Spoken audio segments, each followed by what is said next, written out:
he killed the bird with his pitch right at home plate. I don't remember. I know Randy Johnson is. The 6'9" nigga that threw 105 miles an hour. He cocked back. The bird exploded. He cocked back with a. The bird exploded. Bro, he hit him with a 105 mile per hour fastball from. You never seen this? Hey, this ain't funny. Terrible luck for the bird. He flew straight through the home plate, right as the pitch came. He boom, and it's like somebody bust a down feathered pillow or something. Boom, right at home plate. That's amazing. Bird didn't learn how to fly.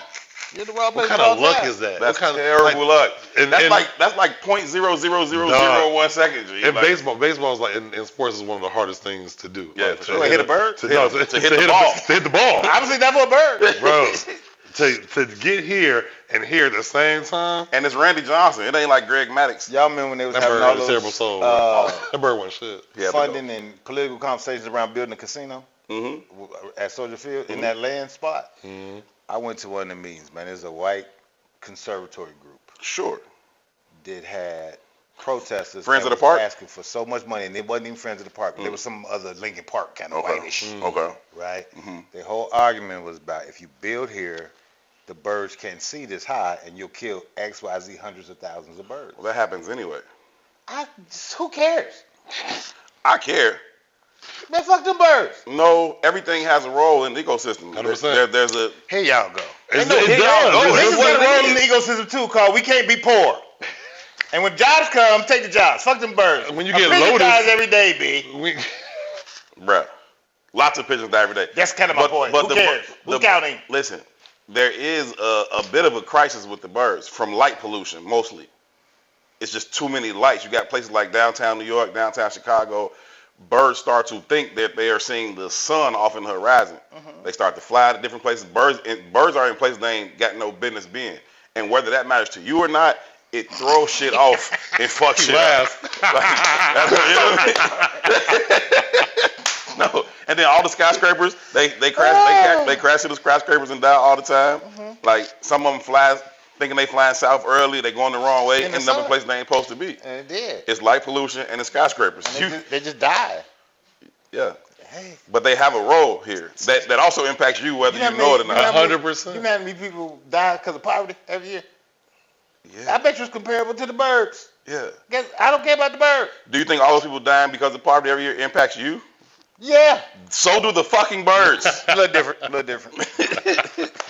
Anyhow, man, what's up, y'all? Welcome to this edition of Herb Tou, alongside the great Toussaint Warner, the insensitive, the uncaring Toussaint Warner. My name is Herb Tou. This is where we get together and talk about issues that currently impact the black community. We talk about how those issues impact us as individuals and also how they impact us as a collective. How they impact birds. As a collective, too. Thank y'all so very much for choosing to be a part of this conversation. Thank you for tuning in. Please make sure you hit the like button, subscribe, and set alerts so you get reminders every single time that this page puts out new content. Make sure you share with at least one person that would add value to or find value in this particular conversation. Once again, it is Herb Tou. It is intellectual thuggery at its absolute finest. Again, my name is Herb. His name is Tou. Tou, what's happening, good brother? What's up, family? I'm blessed and highly favored, man. It's a Glad to good hear. weekend. I was outside all weekend. I heard people was actually telling me they bumped into you. Heard you was at Peaches. Heard Acting you. outside of Don't say all the other places I heard you was at. But I heard you was at Peaches. I was there too. I know you were. I was there. I know you were. It was there. It was happening. I'm glad you be outside, man. For so many years, people just always they see me out because I be outside. I'm like a legend now. It's like a myth. Yeah, it's like you come back, it's like Bigfoot. It happens. You like unique on Canaan. Kinda. Just like Unique. I'm winning. You know what I'm saying? It's been fun. It's been fun for a little while. Right. You know what I mean? I can dig. I'm glad you're outside, man. I'm back inside. Summertime shot is approaching, delayed as it is, but it is approaching, and so we will see what's to that, man. But without any further ado, let's introduce the good brother to my left, who most of y'all probably already know. He is a lot of things. He is a wordsmith. He is an MC of the highest order. Catch him MCing some of the more classical events around Chicago. Just got done with a piece that we're going to get into. Good brother Binkey is in the building. Bink, what's up, man? How you feel, okay? How you feeling, man? Man, decent. Hella decent. Was Chicago for Hella amazing. decent. Yeah. Hella decent is amazing. Hella decent. Hella decent would be, if it was in the dictionary, like Chicago dictionary, decent would have like 19 bullet points for the different definitions that it has. Based on mostly inflection. Voice inflection, definitely, 100%. But if you, as an entertainer, if you get decent from an audience member, yo, hey, did you like the show? Hey, it was decent. Head nod, hey, it was decent. But a motherfucker hit you with the same word, like, it was decent. Decent. He be like, man. All right, I can do better. That's real. Only in Chicago, though. Only in Chicago. If you're not from Chicago, you like. They say you decent as well, your ass sucks. Yeah, you terrible. Yeah, you suck. Terrible. Or you just decent.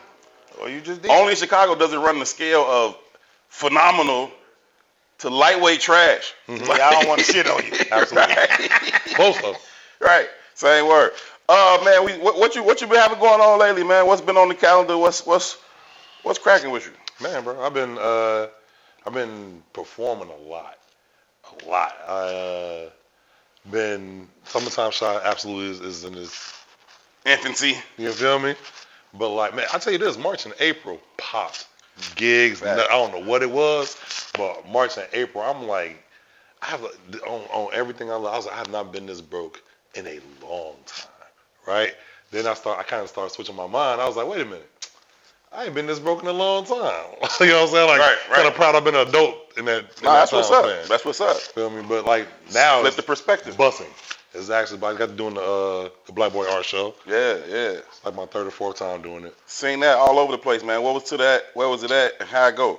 It was on 35th at the Zoo Art Center. How you say it? Am I saying that right? Zuby. At Zuby. The space is pretty decent, man. The space is pretty decent. I did the one in DC. That place was busting. It was actually really, really dope. Mm-hmm. I got my quarrels with it, but I know the dude that's over it. And he's a good dude. I mess with what he's trying. And when I first started doing it, you know, I was like, I saw the price what I was getting paid, and I was like, oh, I'm doing this for the love. Mm-hmm.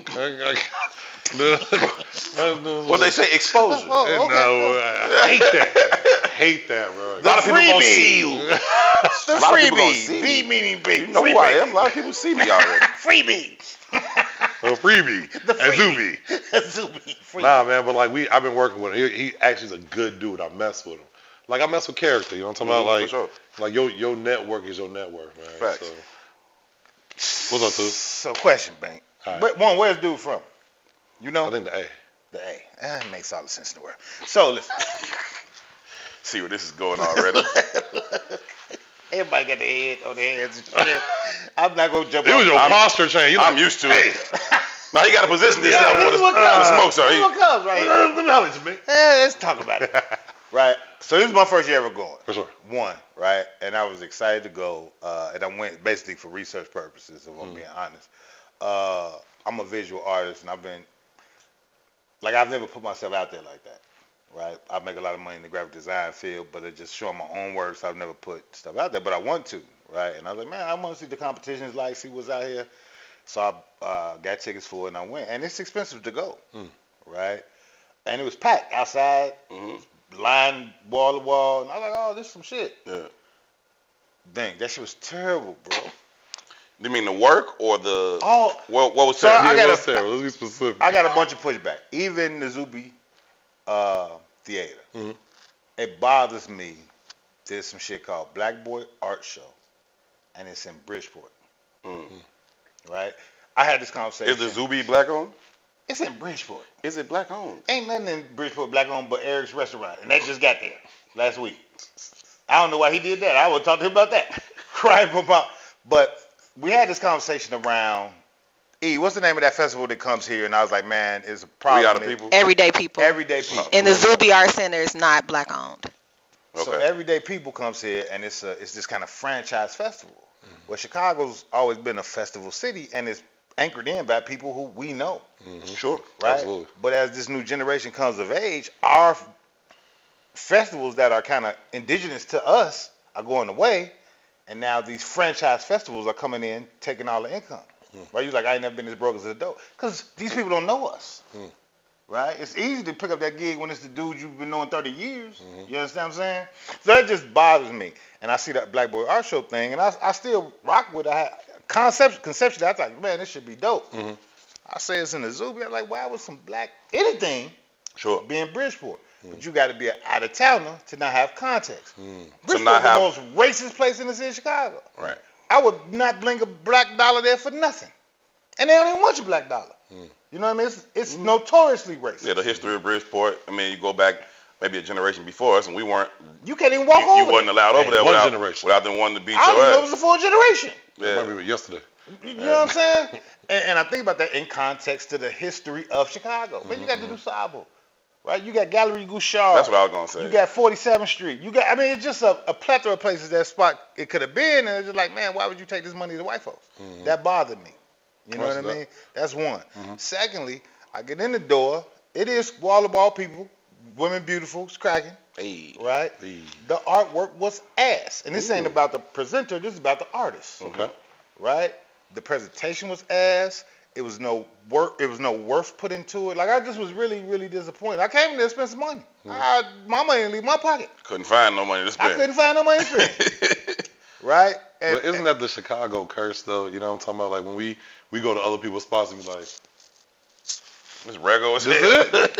This is it. I'm messing. I'm trying to like take away from what you're saying, but we definitely have high standards. You feel me? Because we are surrounded an abundance of talent in Chicago and on all realms. So I feel exactly what you're saying. You know what I'm talking about?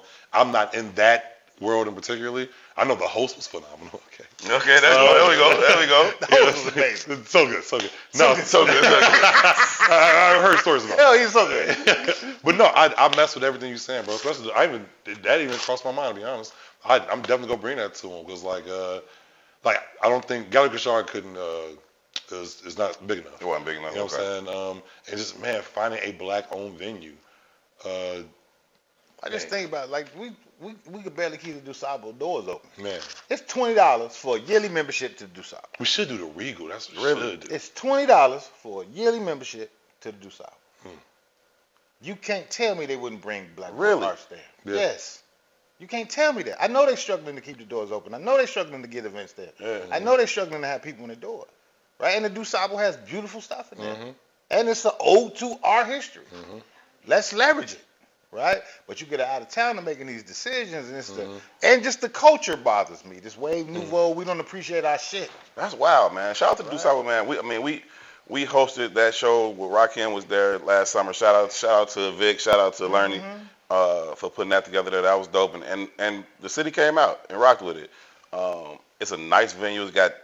It's a versatile space. You know what I mean? They got that rotunda thing that you can do anything in. People don't even know the rotunda exists. Yeah, they don't know that's a part of it, right? Because it's across the street.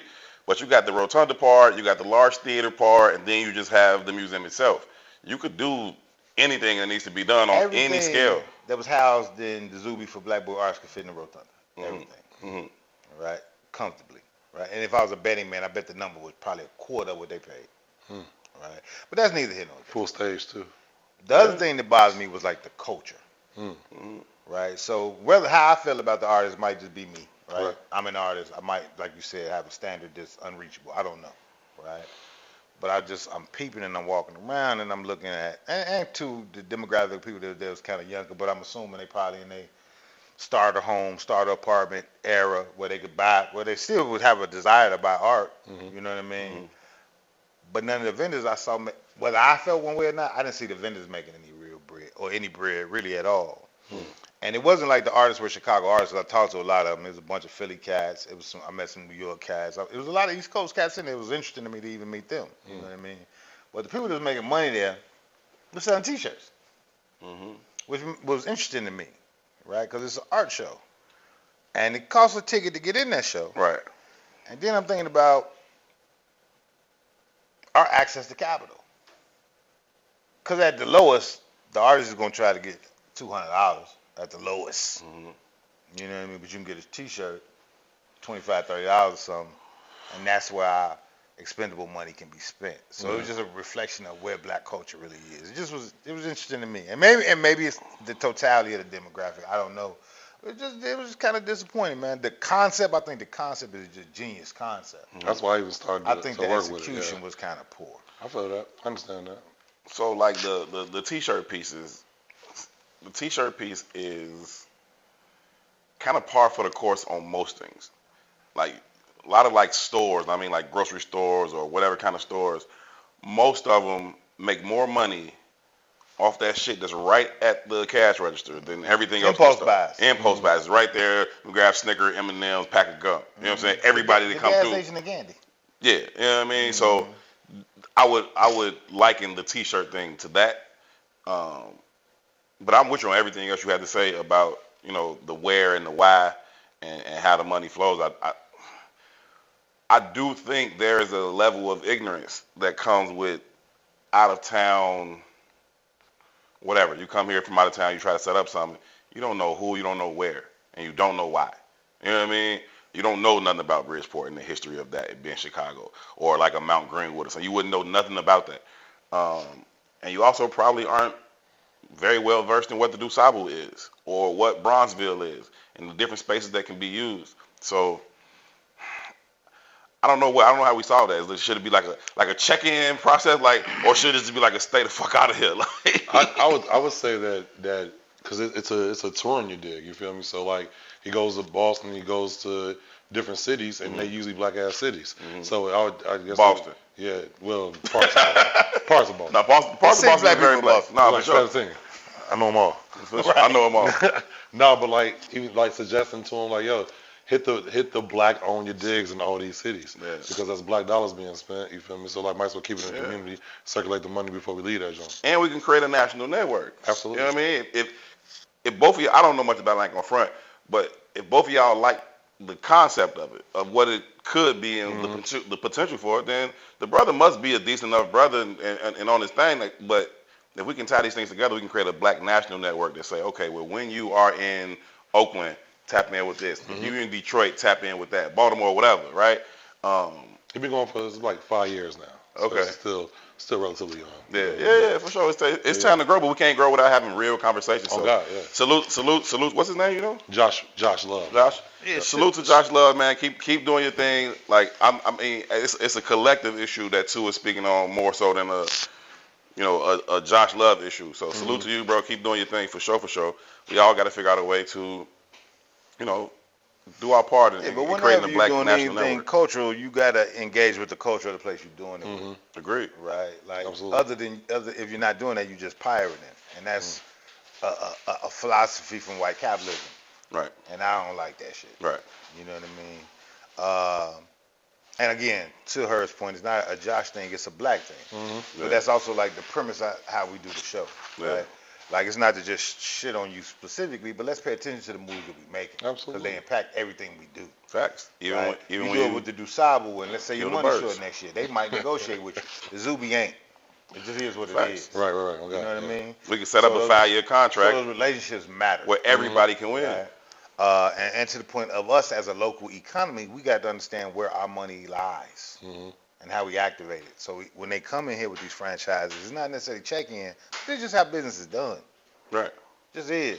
Yeah, I mean, people put a negative connotation on checking in because they talk about rappers and gang culture and street culture and all that. I ain't what I'm talking about. I mean, tap in with the people who do what you're trying to do where you're trying to do it at. Bro, how can it be inclusive in that way? When I go to different countries, man, I go straight to the hood.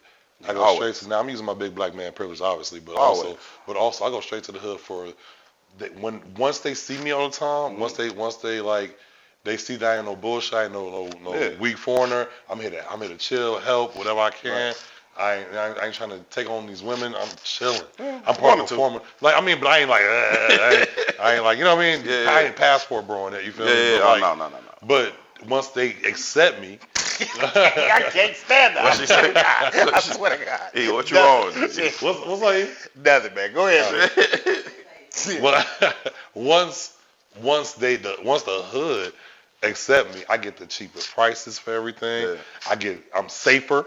Yeah. You feel me? I'm safer from the regular. They go hit the regular tourist stuff. I pay their prices. Yeah. You feel me? It's like that's what you're supposed to do. So it's like it's checking in. Yeah. It's absolutely checking in. And that's the heart of it. You got to go like to the that's what you should do. I mess with that. I 100% do that. I do that everywhere I go. Yeah. Whether it's in the States or abroad, I want to go to the hood.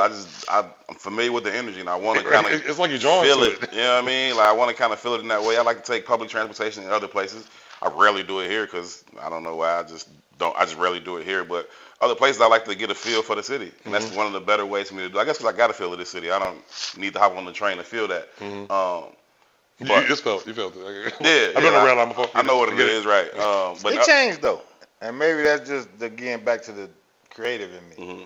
That's part of why I ride the bike the way I ride the bike. Yeah. It is a different energy, right? Tell me You about see it from a different perspective.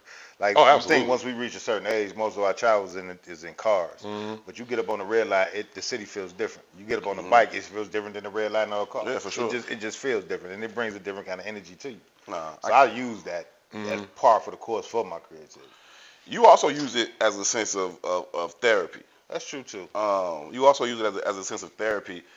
We've talked about therapy a lot, specifically as it relates to black men, and I think you and I come down in a similar place on therapy, and how much it's kind of exploded as this thing to do. And I think partially, I believe, it comes from a lack of genuine friendships.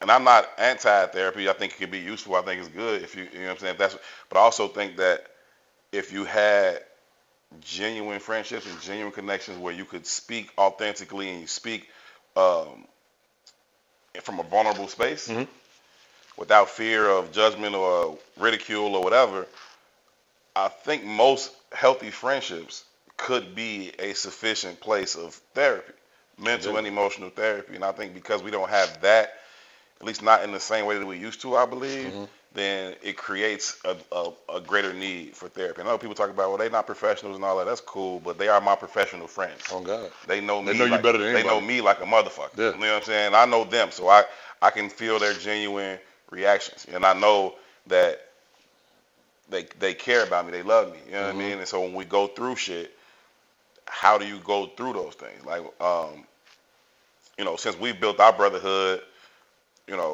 I've gone through divorce and just different little shit. And we would just fucking talk about the shit. Like organically for 2-3 hours. We'd wrap the podcast and then go stand outside for 2 more hours just talking life shit. 100%. And that ain't what I wasn't paying them whatever an hour or sitting on this couch. But it's fucking therapy. Absolutely. You know what I mean? And I think that, some of that creates some of the need for it. But nonetheless, it's here. I know y'all talking about it before the show.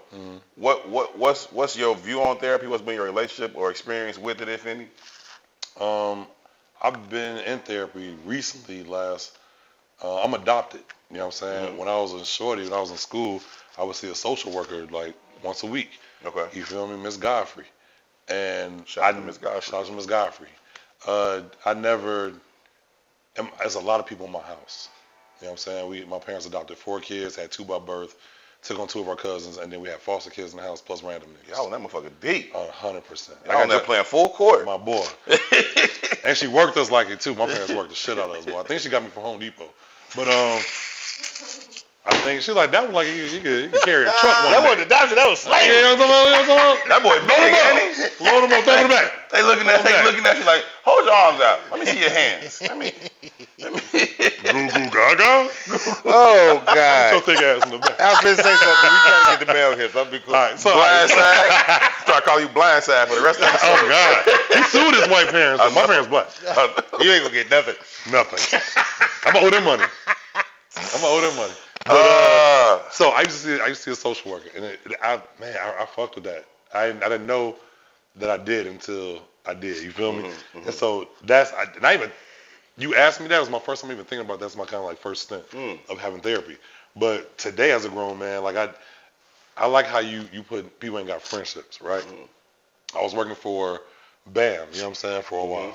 And Becoming a man. Shout out to Becoming a Man. Oh, God. Seriously, man, the concept is lit if you get the right people. Yeah. And I would have these circles with these boys, and these boys had the same problem as these men having. And it's like, they could talk to their friend. I think there's levels of it. It's just that simple. I think there's just levels to it. Like I could talk. I got amazing friends. You know that new thing to calling your niggas and saying like goodnight. That's hilarious. Hey, I hit this mom. He was up on me.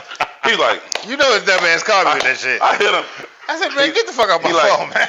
He like, yo. I said, hey, bro, you good? Yeah, I'm good. What's up? Man, shit, I'm finna lay it down. I was called to say goodnight. That nigga said, I heard that shit. Get off my fucking phone. I said, damn. Yo, I got niggas that do that. And I got niggas that be like, hey, Binkey, all right? Like either way, something wrong with you. Right. You good, man? Hey, I love you too, bro. All right, good night, man. You cool though, right? All right, good night, man. Love you. They was staying back still. Shout out to my cousin Eric. He was the only one that was like, one. All right, bro. Good night. You good? Sleep well. I love you, bro. I'm like, yeah. Well, damn. I ended up talking to that nigga for like 20 minutes on accident.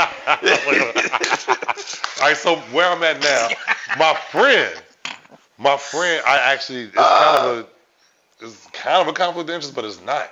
I've been knowing her for years. Mm-hmm. She live in the A. Mm-hmm. We do FaceTime, you dig? Yeah. And she's a whole ass therapist, and she knows me, and she could check me, and she a black woman, so I'm like, all right, you know what I'm saying? Like that's legit, and she has good ass advice. I'm usually the one. I'm the therapist to my friends, to my family. Yeah. I listen differently than the rest of my family. Mm-hmm. You know what I'm saying? No shades to my family, but like, I've been kind of trained a little bit. Mm-hmm. And so with her doing it, man, I had a whole ass like breakthrough a couple weeks ago. Had a whole situation where I was talking to my inner child, and I love acting, so it was easy for me to go there. It was visual meditation. Okay. Visual meditation. She was basically like, you ever did it? I was like, I lived in Thailand. I've done drugs in the jungle. Let's go. I've done drugs in the jungle. Let's go. And so, I'm laughing at E. Oh, you heard about that? Because I told Tou to do that. You probably don't remember, and I sent that video. Yeah, and you didn't do it because Tou needs healing. Tou needs healing. Hey, I agree with you, E. Tou needs healing. I agree with you, E. I believe you, brother. I'm just real with myself. That makes sense. I'm honest. That's 100% the way to be, bro. You know what I mean? But visual meditation is basically like she's telling me to like close my eyes and breathe. That's regular meditation. Then she's telling me what to visualize. Okay. You know what I'm saying? So she had a whole little picture of your most comfortable you've ever felt, and I went back to like when I was at camp listening to Outkast for the first time. That's when you was the most comfortable? Man, the most. Think you need more experiences in your life. That was, she said when I was youngest. She said when you were youngest. Okay, I had a different kind of answer for that. Hey, you are wild. I'm just saying. No, that makes sense. And that's my most comfortable moment. We do have an issue. I'm a grown man. I was laying in the grass as an outcast. Most comfortable. No, nigga, live better. Do more in your life. I get that. Thank you, Tou. That's your most. Oh, goddamn visual meditation. That's good. That's as good as it got. That's hot. Oh, shit. What album? I know why you need therapy. She's as a young boy, you're most comfortable. This nigga. And so that was my first. That's Jesus Christ, visualize. Oh God. Something's wrong with you. I might be the only heel nigga up here. Okay, I'm listening, nigga. I'm sorry. What? Oh God. All the cap in the world. Capadonna. Woo. Okay, visual meditation. Cap. I hate that I'm laughing at this shit. Capacity. Whatever. Capcom. Okay, visual meditation. We're there. I'm focused now. Focus. So she asked me to visualize these things, and basically, and without going super into it, I was she had me visualize the person I remember being the most hurt as a kid. Like what age was I around that time? And so like visualizing that kid. Now he's gonna have a conversation with the grown ass Binkey of today, me, and she was like, she was having me ask this little nigga questions, right? And then me answer them out loud. Oh, I'm sorry. Him answer them out loud as that kid. I love acting. It was easy to get into the role. So, bro, the concept of a grown-ass Binkey talking to a young Binkey and listening, cried immediately. Because I was like, the concept is lit. Yeah. I wish I had it, but for what I've been able to do in these situations with the young boys and men and having mentors and mentees. Yeah. Like, bro, like I didn't have some of my shorties like straight up come out to me, nigga. Like he wouldn't tell nobody. Mama told you want to have a breakthrough? Huh? You want to have a breakthrough today too? Visual meditation. Anything you want to get off your chest? Young Tou, old Tou. Get money. You was cool with Kanye when that was young back Tou, then. get money. Old Tou. Yeah, I'm with you, nigga. Get money. Yeah, we the same nigga. No. You're not even that kind of heels. Look at me. Figure it out. These are what we call defense mechanisms. Understood. He's hiding himself, protecting himself. That's what it is. Yeah. Hey, I'm gonna tell you this though, man. Like being adopted, being a black man, living in Chicago, living in a house with more women than men. My father was relatively quiet. My mama the mouth. Thinking that my that I never could win a fucking battle in my crib. Sure. I can't touch none of the girls. All them bitches done swung on me at least once. You know what I'm saying? Like, and I can't, like, there's so many times I felt powerless. So many times I felt unheard, not listened to, transferred into my relationships. I didn't feel listened to, didn't feel heard, didn't feel, respected in some sense. And all that shit is all trickled down. So it's like, man, when we finished with it, you dig, it was like all the questions that I answered as a shorty, she was like, all right, boom. Now, all this burden that used to be shorty's, now you can take it. Because Big Ben can handle it. Like, Big Ben can, like, it's no longer his responsibility. Give it to him. He got it. So when every time you start to tee up, you know, feel me? Like, when you feel unlistened to, that's just Lil Bing, like, hey, I swear to God on everything I love. Right. But then she said that Lil Bing go look to Big Bing, and Big Bing was like, hey, I got you. You cool. You cool. And Lil Man like, I'll step in here. Yeah, exactly. And Lil Man like, all right, because I was about to flip this whole. That transition to something I want to get into, but before I do that, how do you make sure that Big Bink's response to Lil Bink is, I don't want to say is healthy, right? You ever seen the movie Primal Fear? Yeah. Richard Gere and Ed Norton and shit. One of my favorite movies. Absolutely. As far as plot twist goes, I think it has one of the greatest plot twists in the history of movies. It's so good. You don't see it coming. It's insane. But the dude had that, right? Throughout the movie, at least. He had that where when his more timid version of himself would get overwhelmed by, somebody, a person, a situation, he would, and then his other self would come out, and that nigga was about all action. Like, I kill all you motherfuckers. Stop fucking with him. That's my little nigga. Don't play with him, right? But he would go crazy, though. In this unhealthy way, he murked the nigga. Yeah. You know what I'm saying? Like, what's to assure that? How do you make sure that when you do take over, it's in a healthier way than maybe like a stop fucking with my little nigga because I go crazy in here? Because it's like the questions I was asking myself, like, what would make you feel the most heard?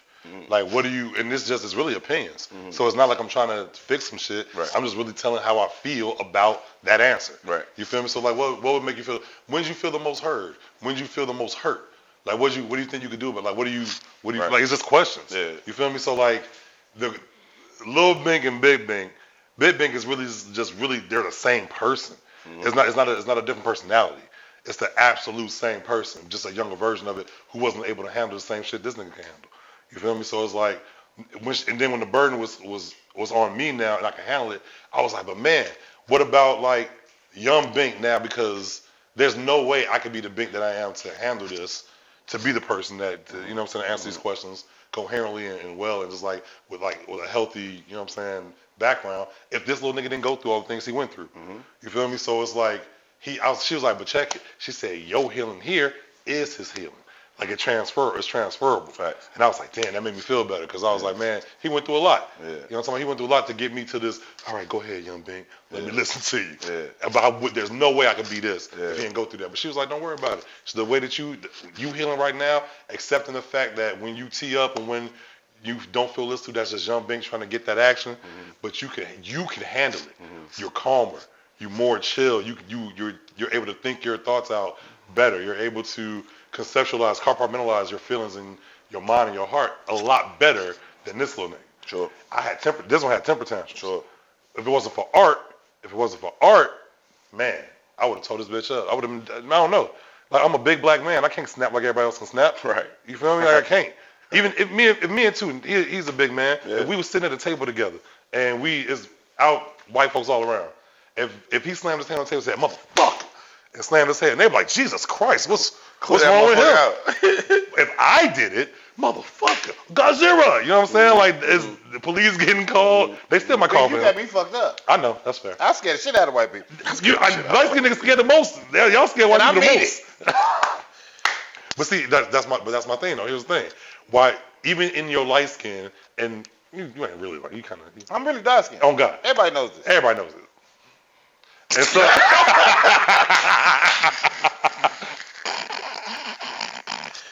same. But like, even in that, I had to walk different. I had to be, while you get to be like, hey, because y'all think shit's sweet because of my light skin, I'll tee this bitch up right now. Like, that's light skin, you dig. But for me, the way that I was taught, at least, and the way that history works, is that I have to be calmer than everybody. I gotta find my shit. I'm gonna say this, but then I'm gonna get back to therapy. Right. The most dangerous niggas this planet ever known has always been yellow niggas. I want you to do the history on that. I have looked it up. Yeah. That's also a privilege y'all niggas got too. Call it a privilege you want. I do. I like it. I fuck with privilege. I don't think it's a privilege. I think it's I won't say overcompensation, but it's a compensation, right? As I look back through my life, all of the niggas that fought all the time in like grammar school, all of them was light skinned. It was like, hey, bruh, I know, I get it. We get right? it. Like people look at you and they assume you're soft. Yeah. And so you're like, let me show you I'm not soft. Nobody's ever looked at me. You know, I always one of the tallest, biggest dudes in my class. I'm dark skinned. Nobody's ever looked at me like he's the target. Get at him. Nobody's ever done that to me. But I've seen them do it to, you know, the pretty boys or the hair and all. Like I've seen them do that until them niggas just develop this complex. Like what you say to me and go ape shit. All of them. Like all the ones that was like that, they was all light skinned. How you just said that shit is how I feel about there. Mm-hmm. Even how you worded that, right? You was like, I don't want to call it overcompensation, but I say compensation. Right. Then on the other hand, call them a target. It's not compensation or overcompensation. It's the proper response. It's the proper fucking response. You understand what I'm saying? But perspective is a motherfucker, ain't it? Yeah. For sure. Perspective is a motherfucker. For sure. Right? Yeah. So even when you ask, like, how you know if you made the right decision about healing or what's the healing answer? Right. What the fuck does that mean? It's no such thing. Even if you leverage the primal fear character. Sure. Well, you fuck with me, this is who you finna meet. Right. Which is the proper fucking response. But what if right? You put a mouse in the corner, what he gonna do? You leave him the fuck alone, what he gonna do? Right. Yeah, but all right, I'll give you an example. And I fuck with it. I've never gotten into a fight as a shorty. My family was too big and I was too big. Right. And so as an adult, I almost got into a fight. I live in an all black artist residency right now. One time I came home late. Me and my lady came home late at the time. It was like 2-3 years ago. We share a deck. All of us share a deck. You feel me? So like, there's a couple people out there. My neighbor out there with her boyfriend or the nigga she was fucking with, and 3 of his friends. I opened my patio. They're like, "Oh, Ben, come out here, come smoke with us." I'm like, "I ain't thirsty, but here I go." Because they wasn't smoking. They wasn't smoking. They was like, "Hey, Ben, come smoke with us." I was like, "This nigga sweaty." I don't even smell weed. Yeah, it's crazy. All right, I was like, thirsty as fuck. I went out there. By the time I got out there, him and the dude, he's an actor. He had a show on the Sci-Fi Channel. Okay. We cool today. I'll be honest. I'll say that. I just saw the nigga, but him and his boy in each other's face arguing. I'm just like, these niggas actors. Right. So I sit down. I light the blunt up. They finally get done arguing. His girl break it up like, chill out. So they sit down. He goes. I'm like, okay. I light it up. The blunt gets to him. I'm like, all right, whatever. He's still trying to calm down. Yeah, okay. Out of nowhere, he says something like kind of goofy. I ain't gonna lie. He's like, now what the fuck you say to me earlier? Talking to his friend again. I'm like, that's a really weird way to start the argument back off again. So at this point, they got into each other's faces.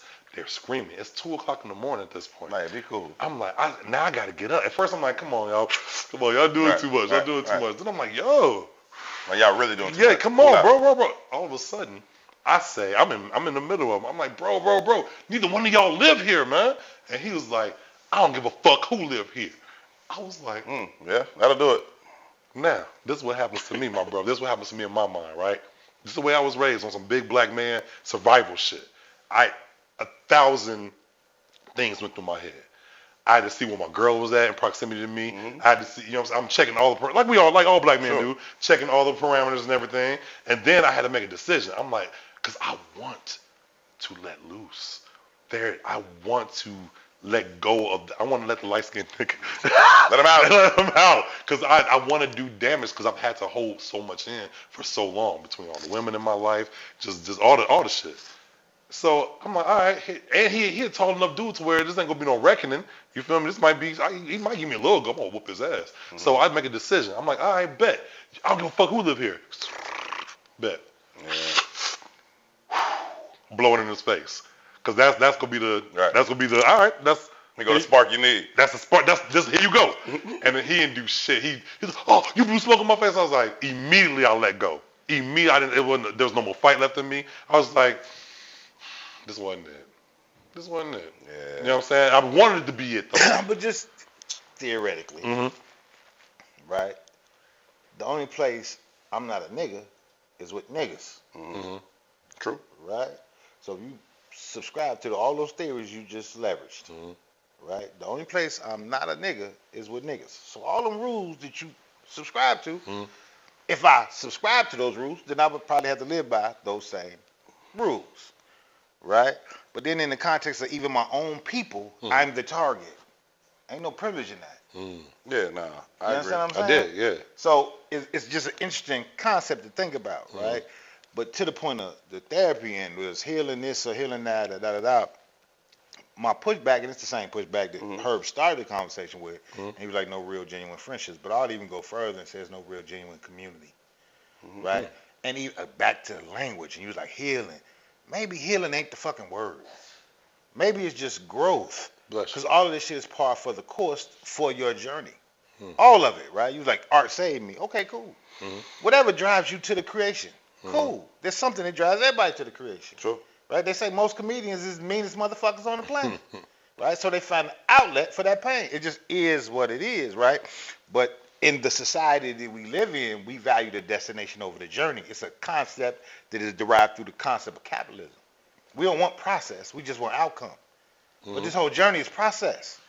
And the process is to loving yourself, but it's a growth process. It's not a healing process. The universe gives you what you need to grow into who you need to be. True. It's just part of it. Okay. It's just part of it. All right, so the journey. I fuck with the journey. You know, you seen the movie Precious? Niggas get fucked up during their journey. And then, but that's the process. I know, right? The fucking flower got to break through the soil. Violence is part of life. Fair. I absolutely agree. Pain is part of life. I absolutely agree with you. You're gonna have to go through some shit. What if my mother, who went through the same thing, what if she don't have to? What if she don't have to give it to her daughter or her son? What if she don't have to? What if that was because she was molested or raped? What if and she started doing things at a young age? What if she don't have to give that? What if alcoholism didn't have to be passed down? What if niggas could stop drinking and not pass that shit down? Not even in the heart. That's fucking hereditary. What if they could stop the cycle of bullshit? I'm a challenge again. Okay. Right, and I know this is speaking from the branch instead of the root. Right. There's a quote by Mr. Farrakhan that says, "There's no ill in the black community that wouldn't be eradicated with the eradication of white supremacy." There's no ill in the black community that wouldn't be eradicated with the eradication of white supremacy. The only value white supremacy has is capital. So all the shit that we talk about as problematic, right? Community, friendships, relationships, even at this youngest generation where everything's digital and there's a disconnectivity from humanity. They fuck community. Humanity they disconnected from. Which is why they can murder the way they murder. Right? Because if you had a relationship to humanity, you couldn't do that. It is weird. They're disconnected. But they're disconnected in the vein of profit. The white man's profit. Sure. You understand? Sure. And we buy into it. We dispel every other value for this one value. Right? So the rapes, and it's historic. Right? Specifically us. Right, 1619. We've just had a painful journey, right? Because our birthplace is the derivative of capitalism. We can't. I don't honor that back to the shores of Africa shit, right? I get it, but I don't honor that. This is something different. This is a unique experience. That doesn't detach me from Africa, but this is its own unique experience. It is, right? And in that unique experience, we were birthed out of pain. But what else has come from us? We've had the greatest impact on this planet as a human species. Absolutely. Let's own that shit. Stop running from it and asking for it to be easy. Let's own who the fuck we are, who the fuck we became, and what we've done. We're the fastest literate population in the history of mankind. Dr. King motivated every movement on this country since his inception. And it ain't just, even the shit we talk about sports. Not even intellect, nigga, we do it. It's us. Right? But we keep denying our shit to chase their shit. Right. It would take a shift in value sets, right? It would take a shift in valuing who we are, valuing us, valuing community, building those national networks. Like you, not just come in, get a check and bounce. How do I come in and build with what's already here? How do I extend that across? I was just having about the archer. That's what I'm talking about. Yeah. So those are the types of things. But instead, because we chase something that is actually and honestly not attainable to the masses of us, then we find other ways to compensate, overcompensate, and then we gotta say shit like, I don't give a fuck who live here. I threw my homeboy through the wall when I lived in college. Threw him right through my own wall in my house. Put a big ass human sized hole in my wall because my homie was arguing in the living room. I'm standing in the kitchen. He arguing with my other homie in the living room. And in the middle of the argument, he told him he'd slap him, right? And my homie's like, "You won't slap me." And he goes, "I slap everybody in here." I don't know who the fuck he was. I don't know if he thought I left. I don't know if he thought I was in there no more. But it was like 8, 9 of us, and we was chilling and shit. Like, I slap everybody. I'm like, what? I walked in there like, what you just say? You would slap who? You heard me. I walked, grabbed him, boom, threw him right through my own damn wall. I'm mad as hell. Now I want to fight you because I threw you through the wall because you talking crazy. But like, you overcompensating. Now I'm overcompensating. It's like, now I got a big dumbass hole in my wall. I said we let go of everything to chase capitalism. I'm gonna change that. It's to chase power and control, and that's still a white doctrine. Right? And I've made. You think that's human? No, no, and you can trace it back through history, right? And I make the argument all the time, like going back to Africa, right? Being close to the equator, everything grows in abundance.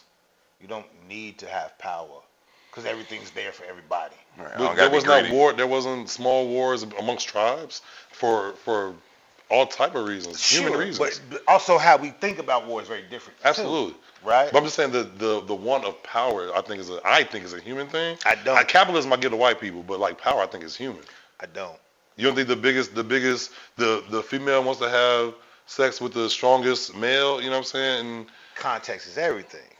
Right? Because you could apply that same doctrine to the artist, to the creative, right? Who's the funniest?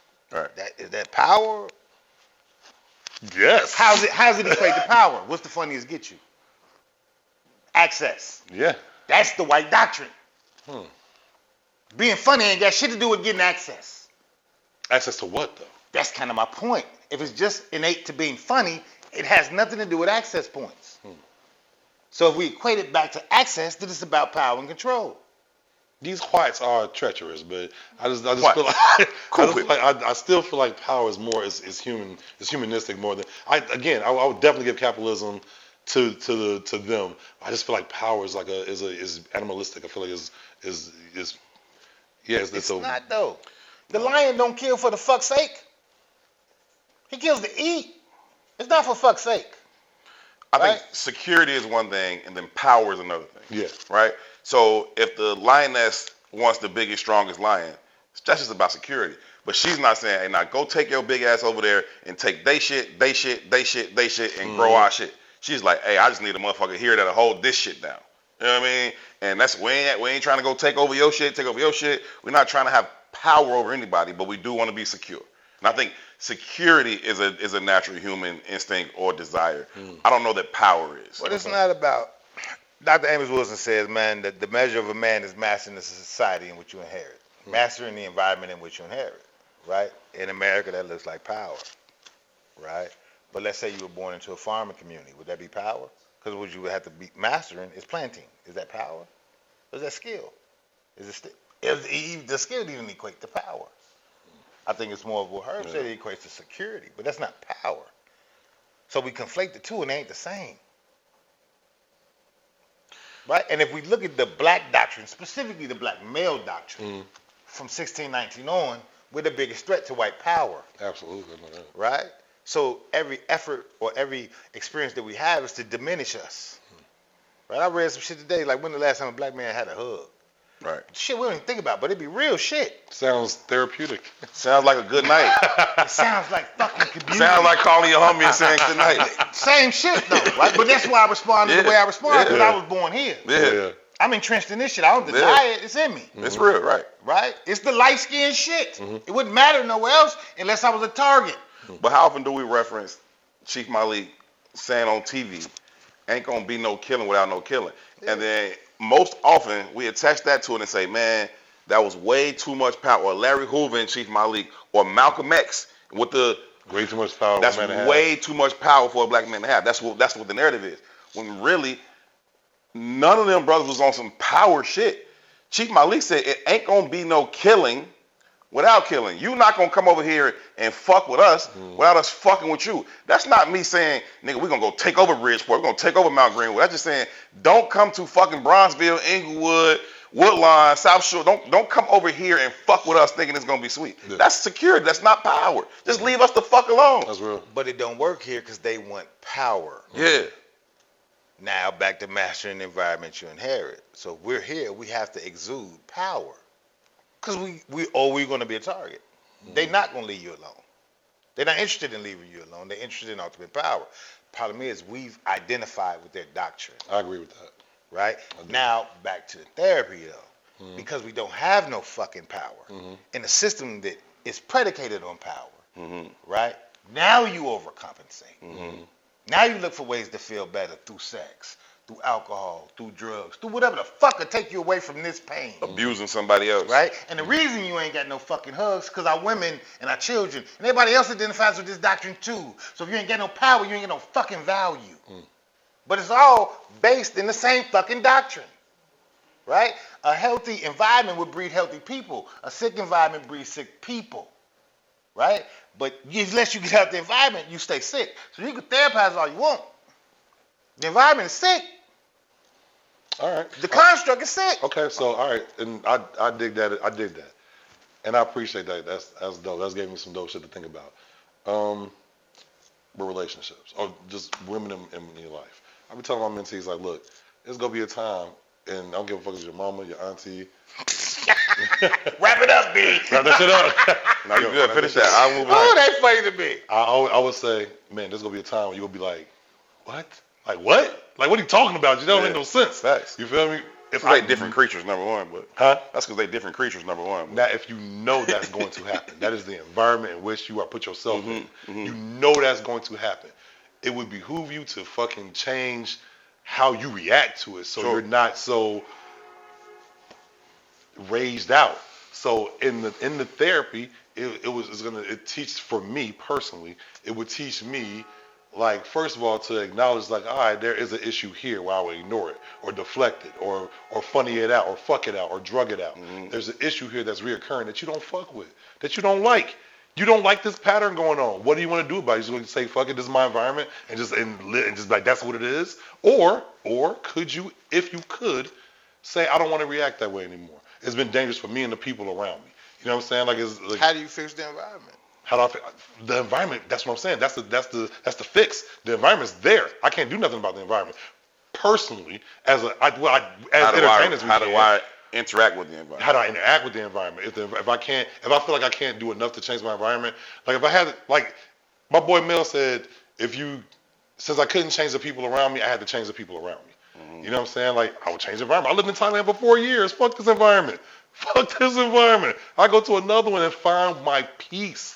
My therapy, you know what I'm saying? Or if I can't, I decide to come back here after being gone for 4 years. I choose to put myself in this environment. What the fuck am I gonna do? I can't be the same nigga I was before I left, I'm going to react the same, and it's gonna be the same. I don't want the same. We need to move on. We gotta get to dinner time and wrap this up. But I want to ask both of y'all one quick question, like a 30-second answer from both of y'all. At what point does the responsibility fall on the man or the woman as an adult to accept or acknowledge, accept, and heal from your trauma so that you don't continue to drag that luggage with you? We all know motherfuckers that be like, well, they spaz out about whatever. Well, I was raised, nobody give a fuck how you was raised after a certain point. Like, you can't just keep leaning back on when I was 5, when I was 8, when I was 10, well, now you're 45. At what point is it our own personal responsibility as adults to have acknowledged, accepted, and healed from things that have happened to us? It's nobody's responsibility to endure you. At any point. I fuck with that very, very much. But if you do, it's because your ass is supposed to be here too. It's part of your journey. Because you got to do the same fucking healing. Yeah. That's how the universe makes it. Yeah. We got these arbitrary numbers like 18 and 21. We said we grown. And I refute that. It's about experiences. It's about personal growth and all that shit. What do you say about when or how that's supposed to happen? It's like he says, nobody else's responsibility for that. It really is yours. I think it's better for me to have empathy for motherfuckers like that, though. So I don't go crazy because they crazy. And for me to do that, I got to deal with my own demons. You feel me? It just helps me in my crazy ass environment. Yeah. I can dig it, man. Bink, one thing we talked about Bump before the show started. Bump J got a new project out called Dinnertime 2. It's a 2-disc type of situation. I think one is called Grown Man or something like that, and the other one Old is Man. Old Man, and the other one is BOYN. If you're from the city or you familiar with Bump and the Goon Squad movement, they was big old niggas, so BON was a thing. They all got it tatted on their arm. So now he plays off that and calls, big old young nigga. He's, people say he's the oldest YN out there. He's leaning into it, which a little disappointing. I say Jim Jones. Yeah, Jim Jones too. Yeah. Anyway, we do have a slight ode to Bump on the show. We play a game called Dinnertime. Okay. And Dinnertime, you pick 2 people throughout history, any point of history. They can be dead, they can be alive. You pick 2 people to sit down and have dinner with you, right, for a cause. Y'all going to accomplish something, right? These 2 people, one of them must represent that of an intellect. The tagline for this show is intellectual thuggery. One of the people you choose has to represent that of an intellect, as you define an intellect. The other must represent that of a thug. Y'all going to sit down, have dinner, conversate to accomplish something. Who's coming to dinner with you? Who's your intellect? That's some wild business, bro. Dave Chappelle. His intellect and the thug. Why Dave Chappelle for the intellect? Man, I think he's one of the only comedians to do it without really getting killed. You know what I'm saying? I thought you were about to say without getting touched. Same difference. You know what I'm saying? Same difference. Like shit, he left. He was like, they about to touch me. And left. And then came back, lost his 10 mils, his 50 mil, and got it back. I thought so. I'm impressed with him. I got to actually chill with him a couple. Character over capital. Yeah. They said that man was a crackhead. He was a devout Muslim. Right. Yeah, and not just man. I respect him. Yeah. So he would be the intellect, the thug. Trump. Trump. And I say thug very loosely with this nigga. He's a white rich billionaire. The thuggiest of thugs. You know what I mean? Yeah. They kind of the big thugs. Yeah, they actually are. That top might be the standard. Everything falls under them niggas. But yeah, what would we get done? I think we would, this sounds like a far-fetched dig, but I think Dave Chappelle and myself could get this goofy nigga to do anything, having him laughing. Because all you gotta do is compliment him. You know what I'm saying? Or just be like, oh, you look good today. Well, thank you so much. I'll do whatever you want me to do. Sign here. I sign it. I think that's actually pretty good. Thanks, dog. I did it in the mirror. why you full body moisturizer? Feeling ashy. What is ashy? I don't know what ashy is. Big, small, little, tall. I think my ashy is big. Y'all silly. Rusty Jones. I think we could get him to bust a bunch of executive orders out just on some chill shit, smoking with him. Yeah. You feel me? And yeah, that's what's up. Bink, Chappelle, and Trump at the table for dinner time. Bink, appreciate you coming through, man. It's been dope. Appreciate y'all having me. Anything you want the people to know before you get up out of here? Man, I got a bunch of shows coming up. Fuck with me or not. Chicago crowds are so fickle, I don't care. I no longer need my validation with your numbers. But I love you. And my motto is find a way to be your most authentic self everywhere you go, and then get paid for it. Because capitalism, you feel me? But seriously, be your motherfucking self. You really, it helps a lot. You get to know what you don't fuck with, what you do fuck with. Try to be the best, the most you, whatever you is. I fuck with Tou. He is him. He is who he is. Be yourself. You phony capital motherfucker. Y'all be capital. Be yourself, please. That's it. I can fucking dig it. Last word, Tou? No. Great. Shout out to P.I. He does all of the hard work behind the camera. Shout out to the best manager / momager / producer / era. What they say, era? Hey, can I plug the joint E or no? Yeah. Lilypad. Plug away. It is. Plug away. Got a mic and everything. Yeah. Lilypad Treats. It is coming to Foster Beach this summer on the north side, right on the lakefront. Lilypad Treats is gonna be your home for not only your cold treats, but it's gonna be some food options out there at times as well. It's definitely gonna be a vibe. Gonna have the music going. Come through Foster Beach. We taking over all summer long. Lilypad. Hey, we got an opening date? Okay. Look, follow Lily. When the weather breaks. Follow Lilypad Treats. Get all the information. It'll be on the Herb Tou page. It'll be on my page. It'll be on Tou page. It'll be on E4O page. It'll be on P page. We'll get y'all all the information as you know the opening date draws nearer. But make sure y'all spread the word. Lilypad Treats, Foster Beach all summer, man. If you ain't got nothing to do, like I just want to go kick it by the lake. Come up there with us. That's what the fuck we gonna be, man. We gotta go. Yeah. For Tou, I'm Herb. Y'all be good to each other. Peace. Assalamu alaikum.